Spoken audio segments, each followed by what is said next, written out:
Hello everyone. तो आज की क्लास में अपन को स्टार्ट करना है नया चैप्टर कोऑर्डिनेशन कंपाउंड। ठीक, चैप्टर 9।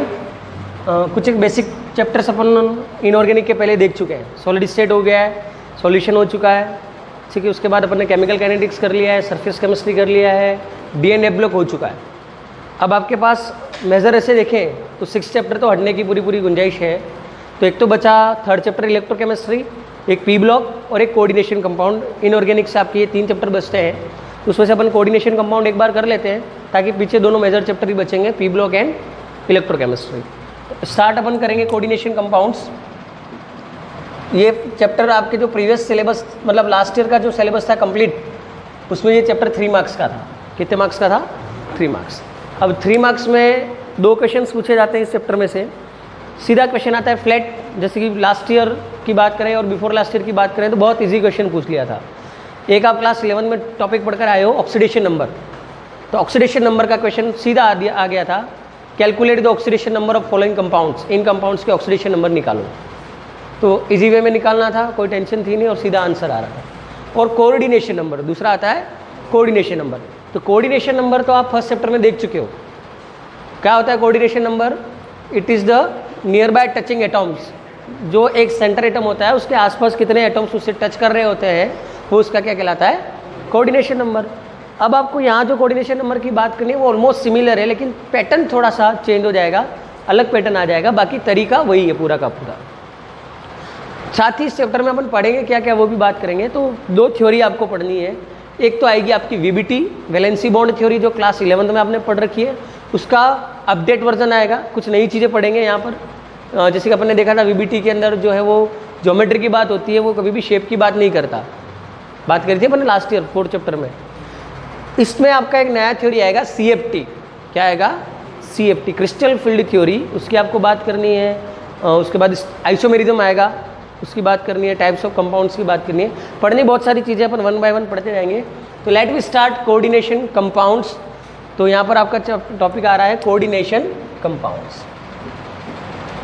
ओके, कोऑर्डिनेशन कंपाउंड्स को पढ़ने से पहले कुछ एक बेसिक चीज़ें मैं आपसे पूछ रहा हूँ, बताते जाना है। All are you familiar with word bond? सब जानते हैं बॉन्ड। अगर कोऑर्डिनेशन कंपाउंड है तो इनके बीच में बॉन्ड कौन सा होगा? Obviously coordination bond. तो हम क्या कहेंगे? Compounds having coordinate bond, compounds having coordinate bond are known as coordination compounds. इनको हम क्या कहते हैं? Coordination compounds. ऐसे कंपाउंड्स जिनके बीच में क्या बन रहा होगा? कोऑर्डिनेट बॉन्ड बन रहा होगा। अब कंपाउंड्स जो कोऑर्डिनेट बॉन्ड हो वो कोऑर्डिनेशन कंपाउंड्स। अब मैं बात कर रहा हूँ इस वर्ड की, कोऑर्डिनेट बॉन्ड। फिर मैं प्रॉपर इसकी डेफिनेशन पर आऊँगा वापस। तो मुझे पहले सिर्फ इस वर्ड का मतलब बताओ। बॉन्ड आपको केमिस्ट्री के हिसाब से नहीं देखना है। General mean of bond, bond से आपका क्या मतलब है? यस, जुड़ना। बॉन्ड का मतलब है जुड़ना। एनीथिंग दैट हैज कंबाइन, कुछ भी हो सकता है। आप यहाँ पर उसको केमिस्ट्री के वर्ड से ना देखें। अब जैसे कि कोई प्लास्टिक टूट गया है, उसको जोड़ते हो तो कहते हैं ना फेवी बॉन्ड, कहते कि नहीं कहते? अपन फेवी बॉन्ड मार्केट में अपन खरीद के लाते हैं, तो वो 2 चीज़ों को जोड़ने का काम करता है। तो बॉन्ड का मतलब होता है something that connects each other, कोई ऐसी चीज़ दो वस्तुओं को जोड़ती है।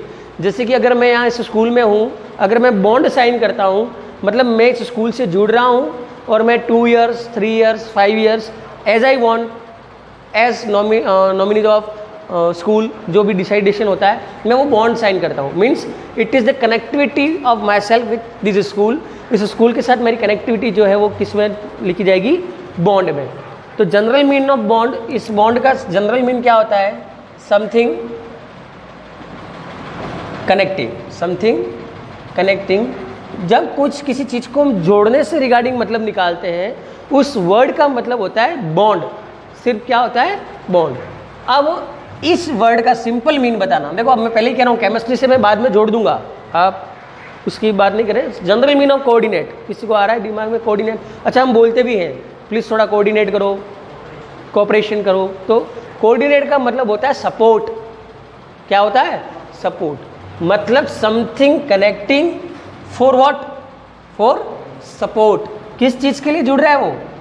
For support. मतलब whenever to and different anything combines for anything support, किसी सपोर्ट के लिए जब कोई चीज़ जुड़ती है that at that time it is known as coordinate, उसको हम क्या कहते हैं, कोऑर्डिनेट बॉन्ड। ये जनरल मीन की बात कर रहा हूँ मैं, केमिस्ट्री डेफिनेशन की बात पर अभी आया नहीं है। अब बॉन्ड का मतलब तो आपको समझ में आया, anything that has combine, something that's combines.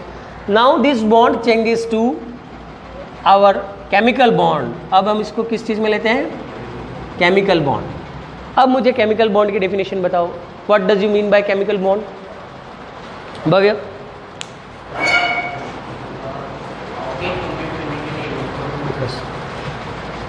Anything that's attraction force between, किस किस के बीच में हो सकता है attraction force? Atoms, ions and molecules. तो केमिकल बॉन्ड इसे क्या है, इट इज अ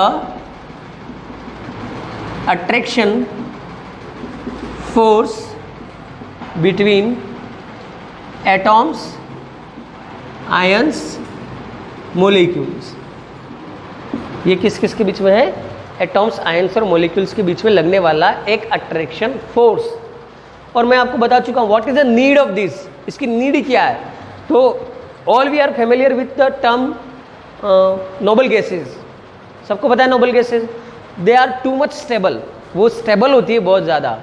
और वो स्टेबल क्यों है उसका कारण हम बता चुके हैं, because they have fully filled octet, उनका ऑक्टेट पूरी तरीके से कंप्लीट होता है। ऑक्टेट कंप्लीट होने के कारण ही, ऑक्टेट कंप्लीट होने के कारण ही वो ज़्यादा किसी के साथ रिएक्ट नहीं करते हैं, that's why they are known as inert gases. उनको हम और क्या कहते हैं, inert gases.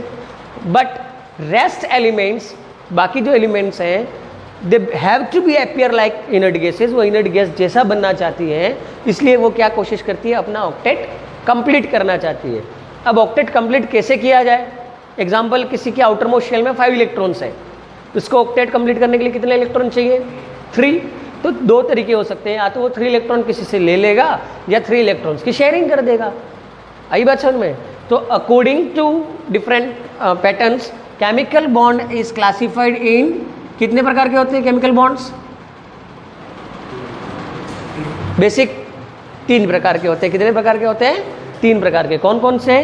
First one is ionic bond, first one is ionic bond, second one is covalent bond, second one is covalent bond, and third one is coordinate bond, which we have to discuss in this chapter. Coordinate bond, देखो हमारा major topic तो ये है, but यहाँ तक पहुँचने के लिए कुछ बेसिक्स चीज़ें हमको पता होनी चाहिए, इसलिए मैं बेसिक से स्टार्ट कर रहा हूँ। What is ionic bond? Bonds between 2 ions, ions के बीच में जो बॉन्ड बनेगा वो कहलाता है आयनिक बॉन्ड। और जनरल आयनिक बॉन्ड किस किस के बीच में बनता है?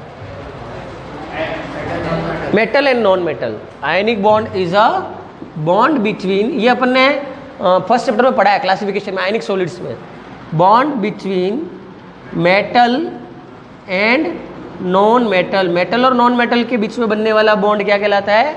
Ionic bond. और जनरली इसमें होता क्या है? तो इसमें होता है transfer of electrons. The bond formed by the transfer of electrons between metal and non-metal is known as ionic bond. जब मेटल क्या करेगा? ट्रांसफर कर, मतलब डोनेट करेगा, नॉन मेटल इसको गेन करेगा। और देखो इसका एग्जांपल फटाफट एक देख लेना। एग्जांपल इसका आ रहा है NaCl is ionic compound. Ionic compound it means इसके बीच में बॉन्ड बनने वाला कौन सा? Ionic bond. Na का इलेक्ट्रॉनिक कन्फिग्रेशन होता है 281 और Cl का इलेक्ट्रॉनिक कन्फिग्रेशन होता है 287। इट मीन्स सोडियम को स्टेबल होने के लिए या तो 7 लेने हैं या ये 1 देना है। तो obviously it is clear, no anyone can give 7 electrons at a time. एक ही बार में 7 इलेक्ट्रॉन तो कोई देगा नहीं। अब ये बेटर ये है कि 1 इलेक्ट्रॉन निकाल दे, that's why it release 1 electron and converts into Na+ ion, वो कैटायन बनाता है। But here Cl have 7 electrons in outermost shell, it needs only 1 electrons to be stable. That's why it accepts 1 electron of sodium and converts into Cl minus anion. Now then 2 ions are formed, Na+ and Cl minus. Then electrostatic force of attraction occurred between them. इसके बीच में क्या होता है? दो opposite charges, electrostatic force of attraction both gets combined to form NaCl and the bond formed between them is known as ionic bond, इनके बीच में कौन सा बॉन्ड बनेगा? हुआ क्या? Transfer of electrons. It is not our syllabus, it is not in our syllabus, ये हमारे सिलेबस का नहीं है, बट यहाँ तक जाने के लिए ये सारी चीज़ें समझनी जरूरी है। Second one is covalent bond. Covalent bond is found between non metal atoms. ये किस किस के बीच में बनेगा? Non metal atoms. And non metal atoms में हमने इसको फिर बांटा था, polar molecule, non polar molecule और hydrogen bonded molecule. Hydrogen bonded इसी में आएगा, आप इसमें फोर्थ कैटेगरी नहीं बना दे कि 4 तरीके के बॉन्ड होते हैं। हाइड्रोजन बॉन्डेड कोवेलेंट में आएगा, उसमें फिर van der Waal forces, London forces, dispersion forces 5th chapter में 11th में हमने देख रखा है। तो नॉन मेटल एटम्स के बहुत सारे एग्जांपल्स हो सकते हैं, डायमंड है, ग्रेफाइट है, उसके बाद आइस है, एस बॉन्डेड एग्जांपल। तो वो सारे एग्जांपल्स हमने फर्स्ट चैप्टर में देखे हैं। 2 नॉन मेटल एटम्स, होता क्या है इसके बीच में? इसके बीच में होता क्या है? Sharing of atoms. क्या होता है?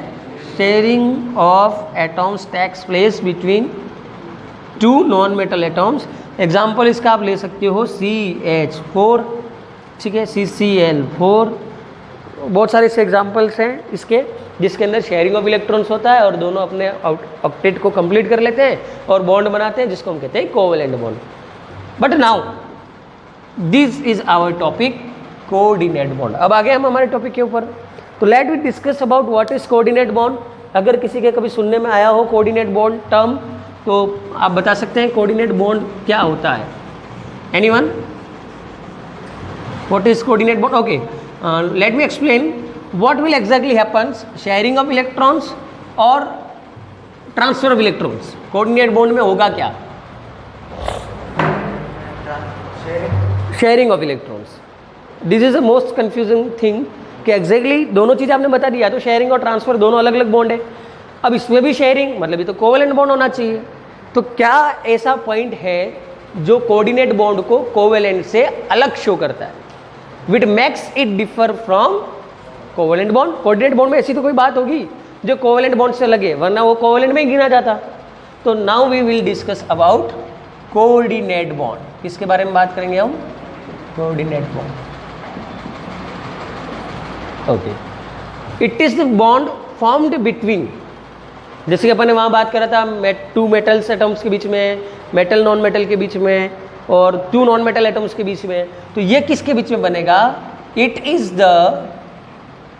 The bond formed between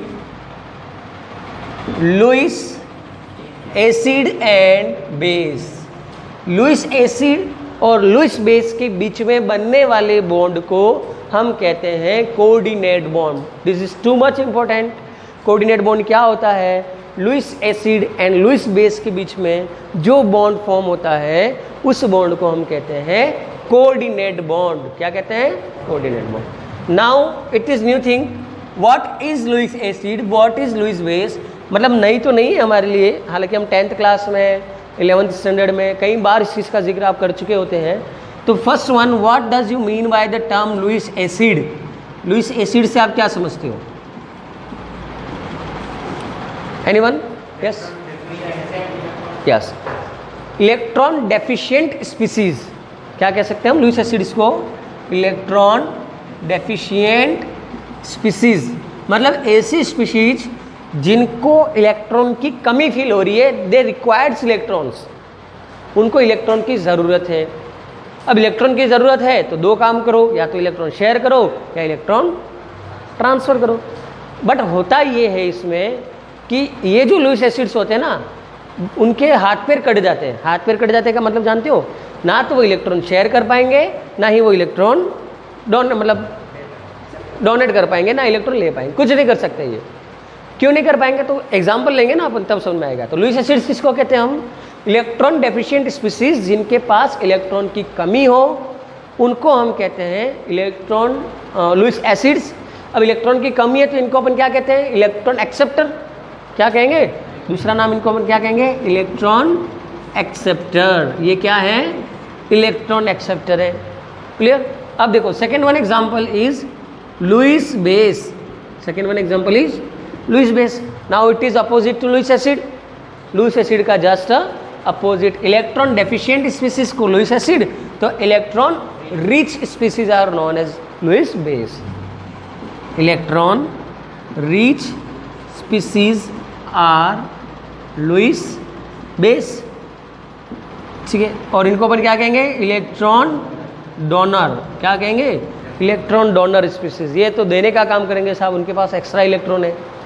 but हमारे सामने एक बड़ी मुसीबत ये है कि कौन लुईस एसिड होगा, कौन लुईस बेस होगा, वी कैन फेस देम, हम उनको नहीं जानते, हम कैसे पता लगाएं।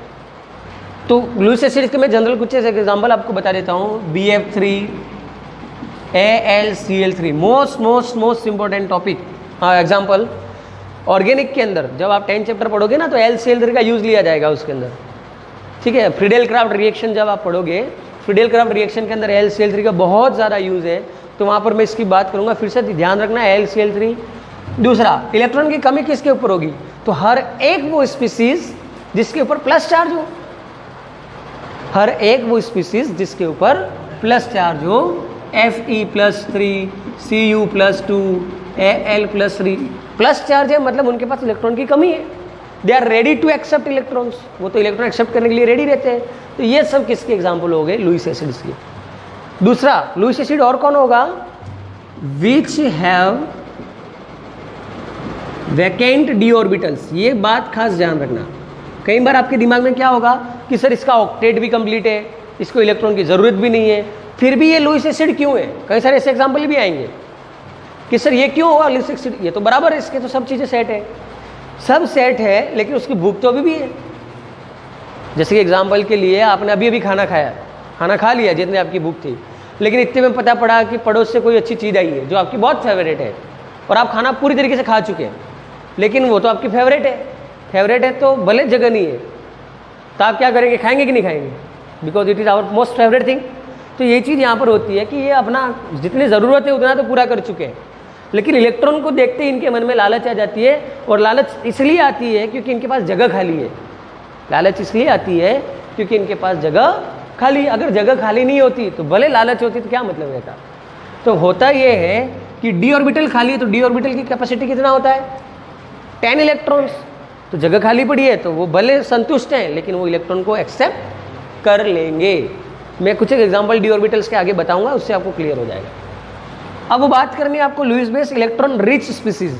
तो इलेक्ट्रॉन रिच कौन होगा, जो अपने ऊपर माइनस का साइन लगाकर घूम रहे हैं, टाइटल, एक तो वो, और कौन होगा, जिनके पास लॉन पेयर इलेक्ट्रॉन्स हो। कौन, lone pair electrons. Lone pair electrons का सबसे सुटेबल एग्जाम्पल NH3 और H2O, ऑक्सीजन के पास लॉन पेयर है। और बताइए, ऑक्सीजन H2O OH माइनस, और बोलिए Cl minus. All these are examples of Lewis base. ये सब किसके एग्जाम्पल हैं, लुईस बेस के। तो लुईस एसिड क्लियर हो गया, लुईस बेस क्लियर हो गया। अब why they need electron, why they having extra electron, उसकी अपन बात कर लेते हैं, ताकि देखो all of this things are not included in your syllabus. अगर आप इंट्रोडक्शन पार्ट देखोगे ना तो सीधी डेफिनेशन है, बात खत्म, आप टेक्स्ट बुक से पढ़ लेना एक बार। लेकिन मैं ये इसलिए बता रहा हूँ, आगे जाकर ये डाउट्स क्रिएट होते हैं कि सर ऐसा क्यों, तो वो अभी क्लियर कर ले ताकि आगे अपन सीधा टॉपिक टू टॉपिक चले। अब मैं आपको एक एग्जांपल देता हूँ BF3 का। किसका एग्जांपल दे रहा हूँ, BF3।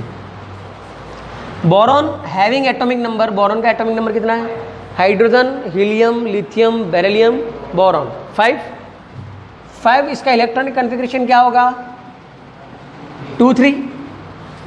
मतलब आउटर मोस्ट शेल में कितने इलेक्ट्रॉन्स हैं, 3। How much electrons it requires to complete this octet, 5 electrons, 5 electron चाहिए, 5 चाहिए। और बॉन्ड कितने बना सकता है, ये 5 बना सकता है, 5 बना सकता है।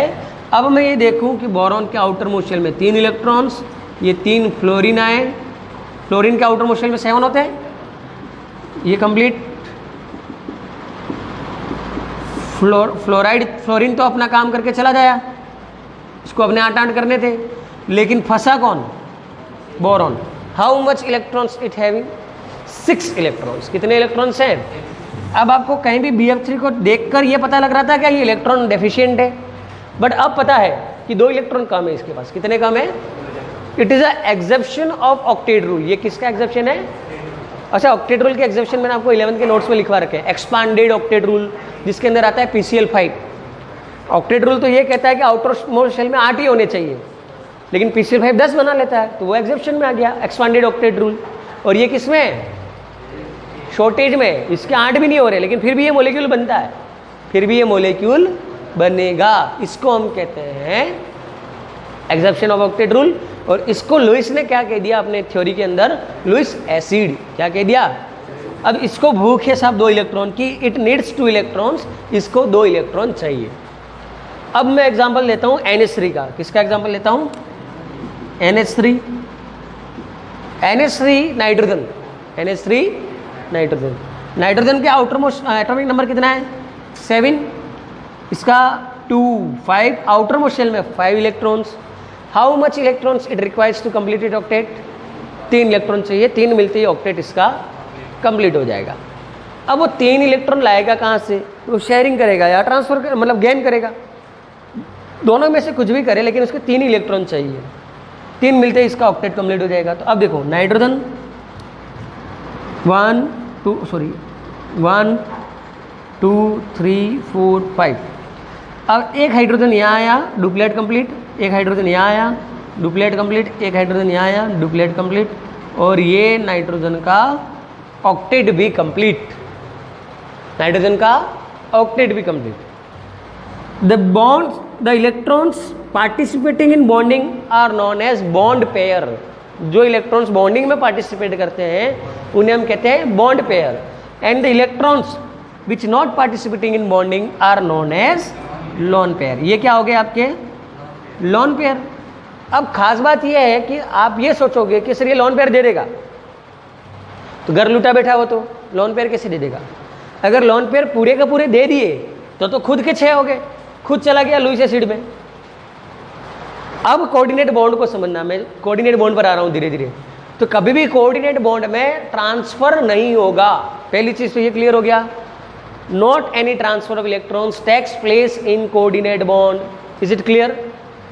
अब ये NH नाइट्रोजन जो मदद करने की सोचता है, और नाइट्रोजन क्या, एक और बात नोट कर लेना, every those elements having lone pair electrons, प्रत्येक वो एलिमेंट आ गया जिसके पास लोन पेयर इलेक्ट्रॉन्स है, वो बहुत ही काइंड हार्टेड होता है। काइंड हार्टेड मतलब दयालु प्रवृत्ति का होता है। जब भी किसी के ऊपर प्लस चार्ज दिख जाए या उसको लग जाए कि कोई इलेक्ट्रॉन के लिए स्ट्रगल कर रहा है, तो ये तुरंत उसकी मदद करने के लिए पहुंच जाता है। 40% ऑर्गेनिक के मैकेनिज्म्स इसी कंसेप्ट के ऊपर है, ये बात ध्यान रखना। आगे समझ में। तो यहाँ पर इसके पास तो 8 कंप्लीट हो गए, लेकिन बात ये है कि इसके 3 इलेक्ट्रॉन तो बिजी है साहब बॉन्डिंग में, बट 2 फ्री है, 2 फ्री है। तो अब देखना, यहाँ पर है साहब BF3, यहाँ पर है NH3, इसके ऊपर ये 2 लोन पेयर। अब नाइट्रोजन को ये पता पड़ी कि बोरॉन बेचारा स्ट्रगल है, कैसा है, स्ट्रगलर है, उसको तो कमी है इलेक्ट्रॉन की। अब थोड़ा सा मैं अपना यहाँ बेसिक एग्जांपल लेकर बताता हूँ। जैसे कि 2 भाई है, ठीक है, जिसमें से एक भाई ऐसा है जो बहुत अच्छा है, गवर्नमेंट टीचर भी है, उसका बिजनेस भी बहुत अच्छे हैं, तो उसके पास अच्छा खासा पैसा है। और उसका एक छोटा भाई है जो स्ट्रगल कर रहा है, जिसके फाइनेंशियली बहुत सारी प्रॉब्लम्स हैं, थोड़ा स्ट्रगल कर रहा है। तो अब बड़ा भाई ऐसा तो करेगा नहीं कि बेटा तू घर बैठ जा, मैं तेरे को कमा कमा के खिलाऊंगा, भले मेरे पास बहुत ज़्यादा पैसा है। ऐसा कोई भाई देखा कि आज कि मेरा भाई बहुत स्ट्रगल कर रहा है, तो मेरे पास अच्छा खासा है, तू घर बैठ मैं खिलाऊंगा तेरे को। तो ऐसा तो पॉसिबल नहीं है। अगर उसके दिमाग में ये है कि I have to help my brother, मुझे मेरे भाई की मदद करनी है, तो वो ये ज़रूर कहेगा कि एक काम कर, तू कोई बढ़िया बिजनेस ढूंढ जो तू कर सकता है। क्या कहा, कोई ऐसी शॉप देख ले, कोई बिजनेस देख ले जो तू कर सकता है, पैसा सारा मैं लगाऊंगा, पैसा सारा मैं लगाऊंगा, और हम दोनों पार्टनर, हम दोनों। अब देखो हुआ क्या, बना तो बॉन्ड ही ना, 2 लोगों को जोड़ दिया, बना बॉन्ड, लेकिन आयनिक में क्या हो रहा था, पैसा एक उसको दे दिया, मदद करी, जैसे कि आपने कि ये ले 50,000 तू बिजनेस कर, मेरे को वापस नहीं चाहिए, वो क्या हो गया, आयनिक बॉन्ड। क्या हो गया, आयनिक बॉन्ड। अब 50,000 का बिजनेस करना है, 25 तू दे, 25 मैं दूंगा, क्या हो गया, कोवेलेंट बॉन्ड। अब सुनना ध्यान से, 50,000 का बिजनेस है, ये ले 50,000 बिजनेस कर, पार्टनर हम दोनों, ये क्या कहलाएगा, coordinate bond. Is it clear. तो हुआ क्या, नाइट्रोजन ये कह रहा है कि सब मेरे पास 2 इलेक्ट्रॉन एक्स्ट्रा है, पर मैं तेरे को पूरे नहीं दे सकता, मैं पूरे दे दूंगा ना मैं बर्बाद हो जाऊंगा। तो तू एक काम कर, मैं ये दोनों इलेक्ट्रॉन्स डाल देता हूँ शेयरिंग में, दोनों इलेक्ट्रॉन डाल देता हूँ ताकि मेरा भी काम हो तेरा भी काम हो, और ये बॉन्ड बनता है इन दोनों के बीच में जिसको हम कहते हैं कोऑर्डिनेट बॉन्ड। क्या कहते हैं? Coordinate bond. Is it clear और नॉट? अब आया समझ में सबको कोऑर्डिनेट बॉन्ड? तो किया क्या, ये एरो जो है वो रिप्रेजेंट करता है कोऑर्डिनेट बॉन्ड को। किसको रिप्रेजेंट करता है? And the direction of arrow, arrow की जो डायरेक्शन है वो क्या इंडिकेट करती है कि कौन किसको दे रहा है, कौन किसको दे रहा है। तो यहां पर जो दो इलेक्ट्रॉन्स है वो है तो नाइट्रोजन के साथ, पर है दोनों, काम दोनों के आएंगे। That's why it is coordinate bond. तो is it clear now? Coordinate bond, it is the bond formed between Lewis acid and Lewis base is known as. Okay, copy नहीं करना है आपको, जरूरत मतलब यहाँ जो कुछ चीज़ें साथ साथ में लिखनी हो तो आप नोट कर सकते हो। Notes will be available for you on your WhatsApp, आपको नोट्स मिल जाएंगे, एज इट इज़ पैटर्न में मिलेंगे जैसे मैं पढ़ा रहा हूँ, ठीक है ना। इसलिए नोट्स आप कुछ चीज़ अच्छी लगे तो आप नोट करना चाहें लेक्चर के दौरान कर सकते हो, बाकी नोट्स मैं आपको अवेलेबल करवा दूंगा। Okay, next one, Lewis acid Lewis base का कंसेप्ट क्लियर हुआ सबके? कोऑर्डिनेट बॉन्ड क्लियर हो गया? Okay, now we again comes back to our main topic, जो हमारा चैप्टर है क्या? Coordination compound. क्या है साहब? Coordination compound. कि कोऑर्डिनेशन कंपाउंड क्या चीज़ है? तो अगर मैं अब बात करूं वापस आकर कोऑर्डिनेशन कंपाउंड, तो बात तो वही आ गई, कौन सा? Compounds having coordinate bond. पर एग्जाम में तो इसे हम लिख के आ नहीं सकते, ऐसा लिख सकते हो क्या? ठीक है, तो इसकी डेफिनेशन आप क्या लिखोगे अब? Compounds having coordinate bond between Lewis acid and Lewis base. But now terminology is change here, हम यहाँ पर कुछ नए टर्म्स लेंगे। Between central metal atom and other atoms to it. Coordination compound किसे कहते हैं? तो सेंट्रल एटॉम और बाकी एटॉम के बीच में अगर कोऑर्डिनेट बॉन्ड बन रहा है तो उसको हम कहते हैं लुईस कोऑर्डिनेशन कंपाउंड। क्या कहते हैं? Coordination compound. तो अब सेंट्रल मेटल एटम को तो हम यहाँ से रिप्रेजेंट करेंगे M से, मेटल एटम है वो M, और इससे जो भी कोऑर्डिनेट बॉन्ड बना रहा होगा उसको हम कहेंगे ligand. This is new term, अब आया नया टर्म, उसको हम क्या कहेंगे? लिगैंड। और ये आपका क्या है? Central metal atom. ये क्या हो गया? Central metal atom. ये लिगैंड, ये सेंट्रल मेटल एटॉम। लिगैंड क्या कर रहा होगा? तो इट विल डोनेट, मतलब सॉरी ट्रांसफर इलेक्ट्रॉन्स, या ये कोऑर्डिनेट बॉन्ड बना रहा होगा मेटल के साथ। किसके साथ बना रहा होगा? मेटल के साथ कोऑर्डिनेट बॉन्ड। तो यहाँ पर जो लिगैंड है वो तो क्या है आपका? लुईस बेस, मतलब ligand acts as a Lewis base and it acts as a Lewis acid. मतलब कुल मिला के राम ही श्याम है और श्याम ही राम है। मतलब वही central metal atom Lewis acid है और लुईस एसिड ही सेंट्रल मेटल एटम है। मतलब ये कि है तो वही, जैसे कि मैं मेरी बात करूं तो मेरा नाम स्कूल में दीक्षित सर है, मेरे फ्रेंड्स मुझे कुछ और बुलाते हैं, मेरे घर पे मेरे को कुछ और नाम से बुलाते हैं, और कोई और किसी और नाम से बुलाता है। बट ओवरऑल मैं हूँ क्या? पर्सन तो सेम हूँ, बट अलग अलग जगह पर मेरी इंपॉर्टेंस के आधार पर मेरा नाम अलग अलग है।